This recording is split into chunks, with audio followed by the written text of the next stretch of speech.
सभी को नमस्ते प्रणाम। सभी को हमारे जितने भी यूपीएससी के क्विक एस्पायरेंट हैं और जो क्विक रिवीजन फास्ट रिवीजन जो है मॉडर्न हिस्ट्री का कर रहे हैं।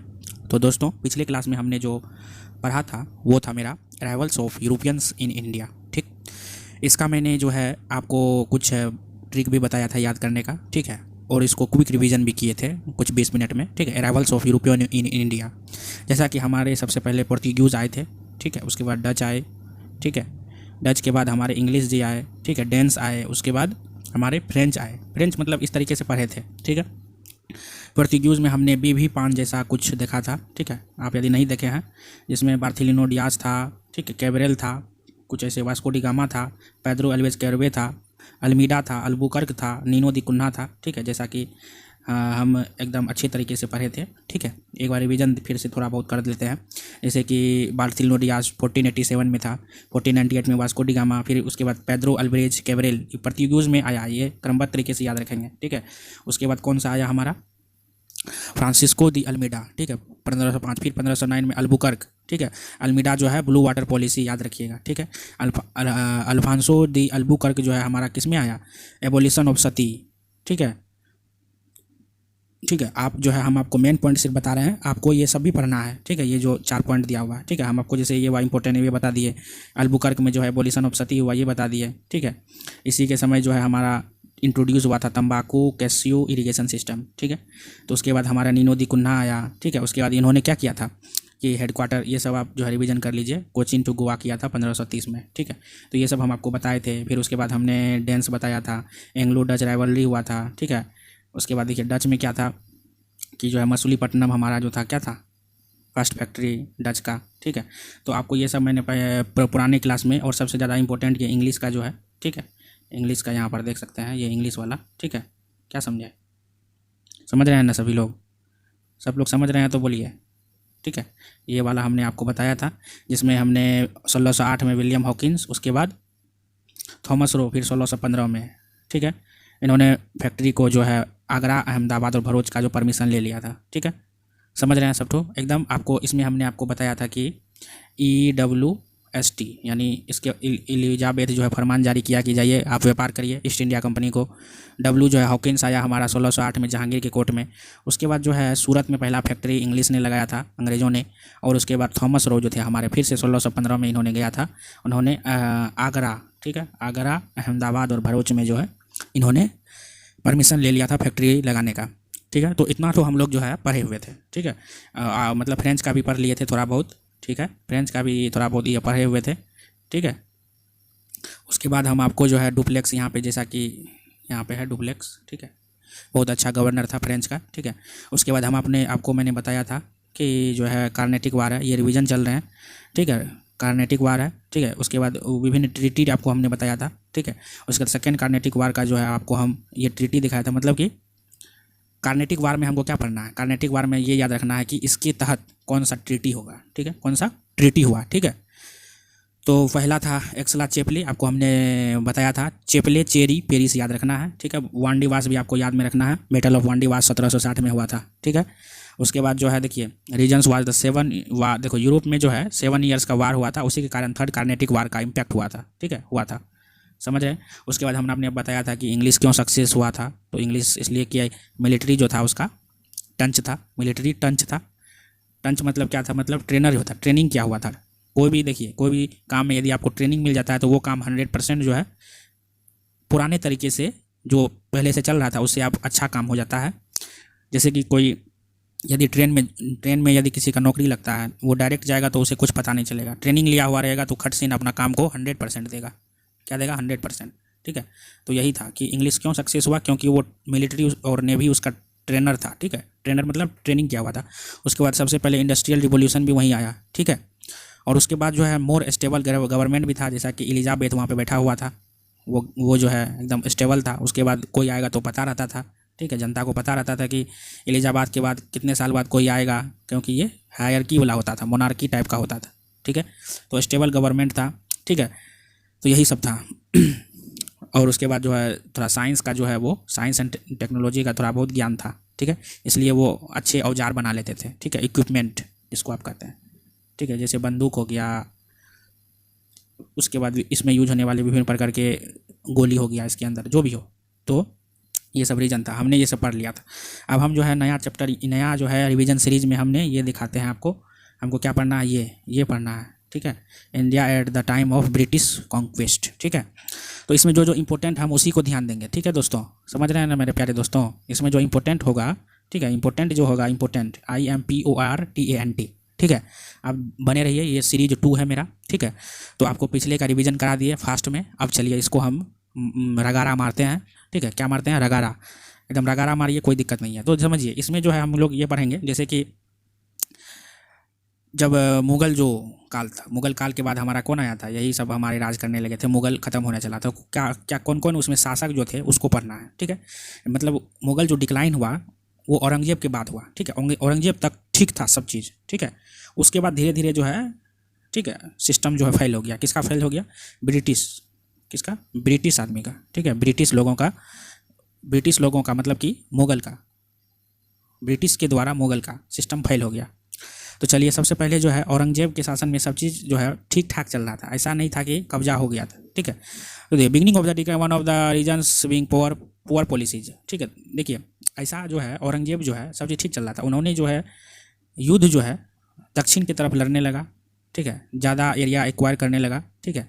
जैसे कि हमारा भारत देश है, दक्षिणी साउथ इंडिया है ना, जैसे ये लड़ते लड़ते लड़ते जो है हम आपको बता रहे हैं बोनस में कि लड़ते लड़ते लड़ते इधर आ गया, ठीक है। इधर वाला शासन इसका छूट गया, ठीक है, समझ रहे हैं बात। साउथ इंडिया जाते जाते इन्होंने इधर ध्यान नहीं दिया, ठीक है, पहला पॉइंट ये है। दूसरा पॉइंट ये था कि जो है इन्होंने जो हमारे गैर मुस्लिम थे यानी हिंदू जो थे, इसका जो है धर्म पर जो पॉलिसी बनाया, ठीक है, पॉलिसी जो बनाया धर्म पर, वो गड़बड़ा गया, ठीक है। वो ऐसा गड़बड़ाया कि जनता लोग सोचने लगे कि ये जो है हिंदू के खिलाफ है, औरंगजेब, पुअर पॉलिसी जिसको कहते हैं, ठीक है। ये तो बाद में पता है, ये आपको देसी में बता दिए, चलिए अब किताबी भाषा में क्या है। और इस शासन में जो है उसके बाद 1738-39 में जो है एक्सटर्नल जो है हमारा, ठीक है, एक्सटर्नल आदमी जो है, ठीक है, मुग़ल काल पे या मुग़ल शासन पे जो है अटैक किए, ठीक है, क्या किए, अटैक किए। जैसे कि हमारा यहाँ पर देखिए नादिर शाह है, ठीक है, उसके बाद अहमद शाह अब्दाली है, ठीक है, दुर्रानी एम्पायर, ठीक है, समझ रहे हैं। तो बैटल होते रहा, जैसे कि third battle of Panipat, Maratha defeated, ठीक है। इस तरीके से जो है क्या होता था, हमको यहाँ पर ये देखना है कि नादिर शाह कब हुआ, ठीक, कोहिनूर डायमंड के लिए पीकॉक थ्रोन, ठीक है, ये सब याद रखिएगा, ठीक है। क्या याद रखिएगा, क्या याद रखना है, नादिर अहमदी, अहमद शाह अब्दाली, बैटल ऑफ पानीपत, ठीक है। उसके बाद चलिए कि हम लोग जैसे कि वीक रूलर है जो है औरंगजेब जो था, देखिए औरंगजेब में हम ये कह सकते हैं कि औरंगजेब तक जो है सब चीज़ ठीक चल रहा था। ऐसा नहीं था कि मतलब कि अंदर से कोई बाहर अटैक कर रहा है, कब्जा कर रहा है उस, ठीक है। औरंगजेब के बाद जो मेरा सिस्टम आया, ठीक है, सिस्टम किसका आया, ये सिस्टम आया, ये जहांगीर शाह, फारूक सियार, मोहम्मद शाह, तो ये सब जो है यहाँ पर मेन इंपॉर्टेंट है, जुल्फ़िकार, ठीक है, इजारा सिस्टम जो लाया, ठीक है, और एबोलिश जजिया, ठीक है, कौन, जहांगीर शाह। फारूक सियार में जो है सैयद ब्रदर्स का जो है बोलबाला रहा, ठीक है, फरमान ऑफ ब्रिटर्स को फरमान भी दिया। इसको मोहम्मद शाह को रंगीला राजा भी कहते हैं, रंगीला, ठीक है। यहाँ पर आप इस पॉइंट को दिमाग में रखिए, ठीक है, अंदर नहीं जाएंगे, ठीक है, क्योंकि ये रिवीजन चल रहा है। आपको पीपीटी दे रहे हैं, उससे देख लीजिएगा, जैसे कि मोहम्मद शाह, ठीक है, उसके बाद 1739, ठीक है, उसके बाद इन पीकॉक थ्रोन, इसी के समय में जो है हमारा कोहिनूर पे जैसे कि अटैक हुआ था, अहमद अब्दाली, ठीक है, समझ रहे हैं ना। मतलब मोहम्मद शाह, यहाँ पूछ सकता है किसके शासनकाल में वो अटैक किया था, तो कौन था, मोहम्मद शाह, कौन था भैया, मोहम्मद शाह। उसके बाद आलिमगुर 2 आया, शाह आलम 2 आया, अकबर 2 आया, ठीक है। आप इसके बारे में जो है पढ़ लीजिए यहाँ पर, ठीक है। बैटल ऑफ बक्सर, शाह आलम 2, ठीक है, इंपॉर्टेंट है, यहाँ से बन सकता है, ठीक है। एक चीज़ बताना भूल गए कि आपको यहाँ पर एक चीज़ और याद रखना है दोस्तों, ठीक है, क्या याद रखना है, क्रोनोलॉजी, कौन किसके बाद आया। जैसे औरंगजेब जब गया तो उसके बाद क्रोनोलॉजी, इसको याद रखिए, ठीक है, क्रोनोलॉजी इसको याद रखना है, ठीक है, ये क्रोनोलॉजी याद रखना है, ठीक है, ये क्रोनोलॉजी, ठीक है, नहीं तो चल जाइएगा बुरा में, ठीक है। उसके बाद जो है देखिए जो है कॉजेज, देखिए थोड़ा बहुत जो है causes of decline of Mughals क्या है कि कोई बोलता है वीक रूलर जो है औरंगजेब के बाद जो आया सब तो आवार गंवार था, ठीक है। उसके बाद इनस्टेबिलिटी, मतलब एम्पायर आता था, कोई राजा बना शासन, राजा का बेटा, वो गड़बड़ा देता था, फिर तुरंत आ जाता था, फिर दूसरा कोई आ जाता था, फिर दूसरा कोई आ जाता था, यानी क्या था, इनस्टेबिलिटी, इनस्टेबिलिटी। ठीक है, तो चलिए हम लोग नेक्स्ट वीडियो नेक्स्ट में, ठीक है, इसी तरीके से रीजनल स्टेट्स का जो है क्या हुआ, उदय हुआ। जैसे कि रीजनल स्टेट्स का उदय हुआ, जैसे कि हमारा बंगाल, हैदराबाद, ठीक है, इस तरीके से मराठा, सिख्स, ठीक है, जाट, ठीक है, ये सब सर्वे ऑफ ओरिजिनल स्टेट्स को नहीं पढ़ेंगे, ठीक है, नेचर एंड लिमिटेशंस ये सब नहीं है, ठीक है। यहाँ पर आप थोड़ा बहुत जो है, यहाँ पर आप देख सकते हैं कि सोशियो इकोनॉमिक कंडीशंस क्या था तभी इंडिया में, तो थोड़ा बहुत एग्रीकल्चर का सिस्टम क्या था कि एग्रीकल्चर हो रहा था, ठीक है, स्टेगनेंट था, ठीक है। उसके बाद जो है ये सब पढ़ लीजिएगा, trade and industry, exports were more than imports, ठीक है। एजुकेशन का सिस्टम थोड़ा गड़बड़ था, जैसे ही अंग्रेज आया था तो वो ठीक कर दिया था, ठीक है। सोसाइटी लॉर्ड्स ऑफ कास्ट था, सोसाइटी आर पैट्रियार्कल था, ठीक है, डिवाइडेड इन 4 पार्ट्स, 4 to 1, ठीक है। आर्ट एंड आर्किटेक्चर में जो है ऐसा कुछ ऐसा मूर्ति भी बनाया था, ठीक है। तो इसको आप देख लेंगे कि कंडीशन क्या था। अब क्या है टॉपिक, नया टॉपिक क्या है, expansions and consolidations of British empire in India. मतलब कुछ जो है ब्रिटिश आया एम्पायर, एक्सपेंशन भी किया और किसी को अपने अंदर भी लिया, ठीक है। तो क्या, when did the British period begin in India, तो बिगिन इन इंडिया कब से शुरू किया जाता है, तो देख लीजिए कि 1740 में जो है Anglo French struggle begin for supremacy in India. Anglo French जो है लड़ा, तभी से सुप्रीमेसी माना जाता है कि भारत में कौन आया, 1757 में, ठीक है। ये सब उतना इम्पोर्टेंट ना है, इम्पोर्टेंट जो है वो आपको बता देंगे, वैसे वो ये सब चीज़ सबको याद रहना चाहिए ये सब, ठीक है। कॉजेज ऑफ ब्रिटिश सक्सेस आपको मैंने बता दिया, ठीक है। बंगाल कॉन्क्यूस्ट में देखिए सबका अलग अलग कॉन्क्यूस्ट भी पढ़ना है सबका, अवध, बंगाल। देखिए बंगाल के कॉन्क्यूस्ट में जो है स्ट्रॉन्ग नवार याद रखना है कि अलवर्दी खां, ठीक है, नो प्रोन, ठीक, ये सब कुछ नहीं है, ठीक है। यहाँ पर देख लीजिए इंपॉर्टेंट, ये डेट को भी याद रख सकते हैं, battle of Plassey, treaty with Mir Qasim 1764 Buxar, ठीक है, ठीक है। उसके बाद जो है कहता है, क्या कहा जाता है कि battle of Plassey, a battle which was sun event before it was found. Reasons क्या है, कंपनी ऑफिशियल्स मिसयूज, क्यों हार गया, fortified Calcutta without permission, get a asylum, ठीक है। ये सब जो है इम्पोर्टेंट है, लेकिन ये सब याद ही रहता है बच्चों को, ठीक है। इसमें उतना समय नहीं लगाएंगे, ठीक है, समय वहाँ लगाएंगे जहाँ पे देखिए dual government of Bengal, Diwani rights, ठीक है, सब आ गया था किसके पास, हमारे ब्रिटिश के पास, ठीक है। तो ये सब है, देखिए मेन इंपॉर्टेंट यहाँ पर देखिए इंपॉर्टेंट आ गया, देख लीजिए यहाँ पर इंपॉर्टेंट आ जाता है, हैदर अली, ये इंपॉर्टेंट है, ठीक है। क्या है, ये इंपॉर्टेंट है दोस्तों, ठीक है। क्या इंपॉर्टेंट है हमारा, ये हैदर अली, ठीक है। उसके बाद फर्स्ट एंग्लो मैसूर वार, ठीक है। और ये आपको मैंने बताया कि जो वार होता है उसके बाद ब्रिटिश क्या करते थे, ब्रिटिश क्या करते थे, अलायंस बना लेते थे, सब्सिडरी अलायंस आपने पढ़ा होगा, ठीक है, ट्रीटी कर लेते थे, ठीक है ना। हम आपको कुछ करेंगे ना आप हमको कुछ करिएगा, ठीक है। तो आपको यहाँ पर जो चीज़ पढ़ना है यहाँ पर आप पढ़िए, ठीक है, जो चीज़ पढ़ना है। लेकिन यहाँ पर एक इम्पोर्टेंट याद रखिए कि ट्रीटी ऑफ मद्रास, ठीक है, related to first Anglo Mysore war, समझ रहे हैं ना भाई, पूरा समझना है, ठीक है। तो एंग्लो मैसूर वार हुआ, ठीक है, फिर सेकेंड हुआ, थर्ड हुआ, दूसरा जो मेरा हुआ सेकेंड मैसूर वार, उसके तहत कौन सा है, ट्रीटी ऑफ मैंगलोर, ठीक है। उसके बाद थर्ड एंग्लो मैसूर वार में कौन सा ट्रीटी हुआ, ट्रीटी ऑफ श्रीरंगपट्टनम, श्रीरंगपट्टनम। तो आपको हमको इम्पोर्टेंट ये बताना था कि जैसे कि एंग्लो मैसूर वार हुआ, ठीक है, इसके तहत कौन सा ट्रीटी है, सेकेंड एंग्लो वार हुआ उसके तहत कौन सा ट्रीटी है, थर्ड हुआ किसके तहत कौन सा ट्रीटी। तो इसमें फर्स्ट में कौन ट्रीटी हुआ था, फर्स्ट में ट्रीटी कौन सा हुआ था, ट्रीटी ऑफ, यहाँ पर देखिए क्या है, ट्रीटी ऑफ मद्रास, ठीक है, मद्रास, ठीक है, मैंगलोर और श्रीरंगपट्टनम, पट्टनम। तो रासलोर पट्टनम, इसको याद ऐसे रखिए, रास, ठीक है, मैंगलोर, रासलोर पट्टनम, ठीक है, अपने तरीके से याद रखिए, ठीक है। तो यही था हमारा एंग्लो मैसूर वार, ठीक है, ठीक है। ट्रीटी पूछ देता है, ठीक है, मोस्ट इंपॉर्टेंट है भैया कि ट्रीटी पूछ देता है, ठीक है, क्या पूछ देता है, ट्रीटी। तो आप ट्रीटी को ध्यान में रखिए, ठीक है। और उसके बाद जो है यहाँ पर देखिए ये हमारे जो एक इम्पोर्टेंट याद रखिए, हैदर अली जो था और जो टीपू सुल्तान था, ठीक, इसके राज में क्या था कि साइंस टेक्नोलॉजी का कुछ अलग ही महत्व था। ठीक है, टेक्नोलॉजी ज़्यादा उभर के आ रहा था, समझे। ये खेती भी अच्छे तरीके से कर लेते थे। ठीक है, क्या समझ रहे हैं, समझ रहे हैं। रॉकेट का सिस्टम जो है थोड़ा बहुत टेक्नोलॉजी का इन्हों ज्ञान था। ठीक है, देखिए क्या क्या था टीपू सुल्तान में, क्या था। सबसे पहले जो है मल्टी लैंग्वेज बोला जाता था। ठीक, capitalist, focused on military and army. Army इसका जो था ना अंग्रेजी जैसा टाइप था। ठीक है, एकदम ट्रेनर था। ठीक है, ट्रेंड जिसको कहते हैं, ट्रेंड था नेवी और मिलिट्री। यूरोपियन मॉडल पर आधारित था इसका system. Science and technology, rocket technology, sericulture इन्होंने मैसूर में जो है लाया। Great lover of democracy. ठीक है, और कहा जाता है कि दोस्तों इसके राज्य में कोई भी आदमी जो है, ठीक है, निराश नहीं रहता। ठीक है, ये हिस्ट्री में लिखा हुआ। ठीक है, तो इसका उपलब्धि बहुत चीज़ है। देखिए, setup Jacobin club for fresh soldiers, मतलब कि सोल्जर्स के लिए जो ट्रेनिंग दे रहा है उसका स्थान निर्धारित किया। ठीक है, ट्री ऑफ लिबर्टी श्रीपट्टनम, बहुत सारा चीज़ है इसके बारे में। ठीक है, ये आपको मेंस में पूछ सकता है। ठीक है, various view by historians about his oppression of Hindus but also protect temples in his territory, funded Sringeri temple, banned the use of palanquins. ठीक है,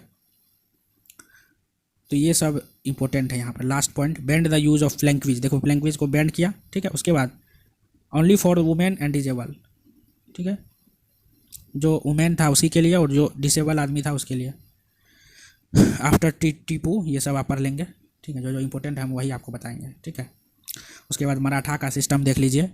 ठीक है, मराठा का सिस्टम, मराठा लोकेशन देखिए, महाराष्ट्र, मुंबई प्रेसिडेंसी। ठीक है, रीजन कंट्रोल जो था इसका कहाँ कहाँ पे था देख लीजिए। पेशावर, गेकवाड़, घुलकंस, सिंधीज, भोंसले। ठीक है, एकदम इंपॉर्टेंट याद रखना है सबको। ठीक है, इंपॉर्टेंट याद रखना है। ठीक है, उसके बाद फिर एंग्लो मराठा वार हुआ। ठीक है, इसमें भी जो है आपको ट्रीटी याद रखना है, कौन सा ट्रीटी हुआ। ठीक है, ये बड़का फ्लो चार्ट है, इसको मत दिमाग में रखिए, इतना दिमाग में रखिएगा तो आपका माथा फेज हो जाएगा। ठीक है, देखिए जैसे कि सेकेंड मराठा वार में कौन सा ट्रीटी हुआ, ट्रीटी ऑफ बेसैन। ठीक है, ट्रीटी ऑफ बासिन। उसके बाद थर्ड मराठा वार में कौन सा ट्रीटी हुआ, इसमें दिया होगा ट्रीटी, नहीं दिया होगा तो देखते हैं कहाँ पे नहीं है। ठीक है, आप पढ़ लीजिएगा। ठीक है, ट्रीटी ऑफ अमृतसर। ठीक है, ये भी इम्पोर्टेंट है, इसको पढ़ लीजिए थोड़ा। ठीक है, जो देखिए मेन इंपॉर्टेंट है, जो हमारा जो इम्पोर्टेंट है हम आपको एक चीज़ बता रहे हैं। ठीक है, आप ध्यान से थोड़ा देखिएगा, हमें आपको एक चीज़ बता रहे हैं। ठीक है, कि आपको जो है विद्यार्थी, आप जो भी विद्यार्थी है, इंग्लिश का जो है, इंग्लिश यानी अंग्रेज। ठीक है, इसका जो है राइवलरी, नोक झोंक, सिख से भी हुआ, मराठा से भी हुआ, फ्रेंच से भी हुआ। ठीक है, मराठा डच से भी हुआ तो सही। इसमें हमको ये जो सबका 3-3 युद्ध हुआ है। ठीक है, किसका 3-3 युद्ध हुआ है, एक फ्रेंच, ठीक है, उसके बाद डच, मराठा, सिख, सबका ट्रीटी याद रखना है। क्या याद रखना है, ट्रीटी इंपॉर्टेंट होता है यहाँ से। ठीक है, इसलिए आपको बताया। ठीक है, चलिए चलते हैं। ठीक है, जैसे कि सिख हुआ, जैसे कि यहाँ देखिए आपको दिखा देते हैं। ठीक है, देखिए फर्स्ट सिख वार हुआ, ट्रीटी ऑफ लाहौर हुआ। ठीक है, एंग्लो सिख वार हुआ, फिर ट्रीटी हुआ होगा कुछ। ठीक है, आप इसको ध्यान में रखिएगा। ठीक है, उसके बाद डॉक्ट्रिन ऑफ लैप्स आजकल सब जानते हैं, इस पर समय बर्बाद करने का ज़रूरत नहीं है। ठीक है, रिवीजन चल रहा है। ठीक है, उसके बाद जो है एंग्लो बर्मा रिलेशन क्या था तभी। ठीक है, ब्रिटिश इंटरेस्ट रखता था थोड़ा बहुत। ठीक है, उसी के साथ जो है एंग्लो बर्मा वार भी हुआ। ठीक है, थोड़ा थोड़ा देख लीजिए इसको, ज़्यादा समय मत दीजिएगा। ठीक है, जैसे कि नेगोशियंस, फ्रेंच और डच का नेगोशिएशंस हुआ। ठीक है, तो थोड़ा सा ध्यान आप देख सकते हैं। ठीक है, उसके बाद एंग्लो नेपाल का भी देखिए, हम आपको एक चीज़ बताते हैं। जैसे कि ये, ठीक है, जैसे कि हमारे अंग्रेज आए, सबसे लड़ा, अगल बगल पड़ोसी से भी लगा, बर्मा, नेपाल, हमारे अंदर जो रीजनल स्टेट्स, सिख, ठीक है, मैसूर, मराठा जो एरिया था मराठा वाला है, सबसे लड़ा और सबसे जो है अपना दोस्ती किया। ठीक है, ट्रीटी करके जो है दोस्ती किया, जिससे फ़ायदा हुआ। ठीक है, यदि बाहर के एक्सटर्नल जैसे बर्मा और नेपाल के भी लोग यदि नहीं चाहते कि अंग्रेज रहे तो अंग्रेज रहते नहीं, ठीक है। उन्होंने युद्ध किया, अंग्रेज़ों ने युद्ध किया, परास्त किया, ट्रीटी किया, ठीक है, जिसके अंडर लाया, मतलब कि ब्रिटिश के अंदर आ गया सब अगल बगल का देश, ठीक है। उस पर भी जो है देखिए ट्रीटी ऑफ सगोली किसके तहत हुआ, एंग्लो नेपाल रिलेशन के तरफ, ठीक है। देखिए जैसे कि एक ट्रीटी के बारे में बताते हैं, जैसे कि ट्रीटी ऑफ सगोली 1816 में नेपाल एक्सेप्ट किया, देखिए ब्रिटिश रेसिडेंट को, ठीक है। मतलब कि नेपाल में भी अपना छाप छोड़ दिया अंग्रेज ने, ठीक है। नेपाल आल्सो विद्रू फ्रॉम सिक्किम, सिक्किम से निकल गया, ठीक है। The Gorkhas join the British army, Gorkha जो होता था वो ब्रिटिश आर्मी में ज्वाइन किया, ठीक है, और अपने लाभ के लिए गोरखा को यूज़ किया, ठीक है, समझ रहे हैं। उसके बाद तिब्बत भी था, देखिए बहुत सारा ट्रीटी है, आपको एक माइंड मैप की तरह याद रखना। Anglo Tibet treaty of Lhasa 1904 हुआ। अब जैसे कि 1904 के तहत लहासा में क्या हुआ कि Chumbi valley will be taken as a security for payment. Chumbi valley एक तरीके से उसे चुम्बी वैली को एक सिक्योरिटी की तरह रखा, ठीक है। ब्रिटिश सोच रहा था कि चुम्बी वैली को ले ले। British would enjoy certain control on foreign affairs of Tibet, Tibet पे अपना अधिकार, मतलब सब जगह जो है, ठीक है, अपना रिलेशंस बनाया और अपने आप को मजबूत किया, ठीक है, मजबूत किया, ठीक है, क्या किया, मजबूत किया। तो आप समझ रहे हैं ना क्या क्या हो रहा है कि अंग्रेज आए, जैसे कि मुग़ल आया, मुग़ल का सिस्टम ख़राब था, यानी सिस्टम ख़राब मतलब उसका जो है सेना, उसका जो राजा था सब धीरे धीरे एरू गैरू राजा था। उसके बाद उन्होंने आया अपना जाल बिछाया, ठीक है। उसके बाद अगल बगल देश जैसे नेपाल, बर्मा, भूटान, ठीक है, तिब्बत, सब पे अपना अपना थोड़ा कंट्रोल रखा। जैसे कि देखिए एंग्लो रिलेशन वार, एंग्लो अफ़गान के भी साथ इन्होंने ट्रीटी किया, ठीक है। इस तरीके से बहुत चीज़ किया, इसमें उतना याद नहीं रखना है, जैसे कि एक थोड़ा बहुत दिमाग में रखना है। सेकेंड एंग्लो परमाणु वार बहुत ज़्यादा हो जाएगा, इतना पढ़िएगा तो हो गया, ठीक है, इतना पढ़िएगा तो हो गया, ठीक है। British India and the north east frontier, ठीक है। अब देखिए, ठीक है, अभी तक यही पढ़ना था हमको, ठीक है, हमने आपको बताया, ठीक है, रिवीजन हो गया है, ये मेरा लास्ट डे चल रहा है, ठीक है। तो हम आपको मैंने बताया, रिवीजन पूरा किए हैं। आपको ट्रीटी, इस वीडियो में ट्रीटी याद रखना इम्पोर्टेंट है, ठीक है, और उस युद्ध में क्या क्या हुआ थोड़ा बहुत याद रखिएगा, ठीक है। तो इसी तरीके से ये रिवीजन हो गया मेरा, ठीक है। पार्ट 2 ख़त्म हो गया है। पार्ट 2 में हमने देखा कि इंडिया में आए ब्रिटिश, फारूक सियार सब शासन था, रंगीला, अहमद अब्दाली, ये सब जो था ये सब हमने पढ़ा, ठीक है। अब जो हम लोग पढ़ेंगे ये है इम्पोर्टेंट, ठीक है, यहाँ से क्वेश्चन आता है, ठीक है। हमने क्या क्या पढ़ लिया, हमने आया देखिए कि अंग्रेज़ आया, ठीक है, कौन आया, पोर्तुगीज़ में कौन आया, उसको क्रमबद्ध तरीके से पढ़ा, ठीक है। तो समझ गए ना आप लोग क्या करना है। अब नेक्स्ट वीडियो में इसको रिवीजन मारेंगे, जो इम्पोर्टेंट है उसको दिमाग में रखेंगे, ठीक है। एक आपको सिस्टम पता चल जाएगा कि क्या करना है, क्या करना है, ठीक है, क्या करना पता चल जाएगा, सिस्टम, ठीक है। तो यही सब था, ठीक है। सब जगह अंग्रेज गया और वो अपना क्या किया, अपना पैर पसारा, सभी के साथ ट्रीटी किया, ठीक है। तो यही था हमारा रिवीजन पार्ट 2 रिवीजन। तो नेक्स्ट वीडियो में मिलते हैं पार्ट 3 में। बहुत अच्छा टॉपिक है ये वाला जो टॉपिक था, ये वाला, ठीक है, ये वाला जो टॉपिक है टॉपिक 3, इसमें मज़ा आएगा पढ़ने में, ठीक है। इसमें देखेंगे कि सन्यासी रिवोल्ट है, अहोम रिवोल्ट है, कच्छ रिवलियन है, वाघेरा राइजिंग है, ठीक है। ये सब नेक्स्ट वीडियो में हम लोग पढ़ेंगे, ठीक है। एकदम रिवीजन चलेगा, ठीक है, क्विक रिवीजन होगा, क्या होगा, क्विक रिवीजन, ठीक है। उसके बाद यहाँ पे देखिए हनी भैया को आप भी दिमाग में रख सकते हैं, ठीक है। चैनल को थोड़ा बहुत अपने ध्यान से, अपने दिमाग में ध्यान देकर अपने देश को नाम रोशन करिए, अपने गांव का नाम रोशन करिए, चैनल को भी अपना नाम रोशन करने का मौका दीजिए, ठीक है। मिलते हैं भैया, नमस्ते।